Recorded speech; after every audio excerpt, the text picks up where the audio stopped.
मैले त उहिदिनै हालिदिने भनेको थिएँ, मैले सुन्न आँदिनँ। फेरि सोच्यौँ आफन्त कहाँ गइयोले अनि खै बसियोले भनेर खोज्ने मौका दियो त। यसरी कोही नभएको ठाउँमा आएर यसरी कस्तो कोठा कसरी भेटाइयोले यसले कसरी हिम्मत आयोले त कोठा खोज्ने पासमा पैसा कोल्दियो। कोठा कहाँबाट हाँडाबाँडा किनियोले, कहाँबाट लत्ता कपडा किनियोले। खाना यहीँ खान्थे साँझ बिहानको दिदी।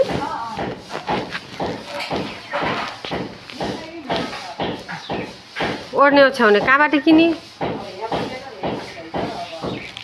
खाना त यहाँ खाए पनि ओड्ने ओछ्याउनु त किन्नु पर्यो होला त। भाँडा बस्नेलाई खाट दिन्छन्, खुबै दिए, ओछ्या बिस्तारा दिन्नन्।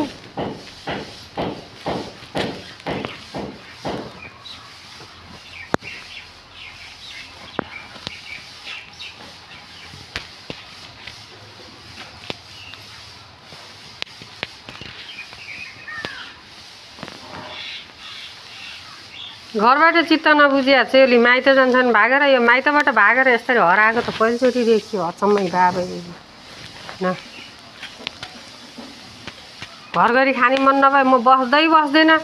अनि मलाई मारे काटे म यहाँ जान्न भनिदिए बा आमाले उचालेर फाल्दा हुन्छ यसलाई।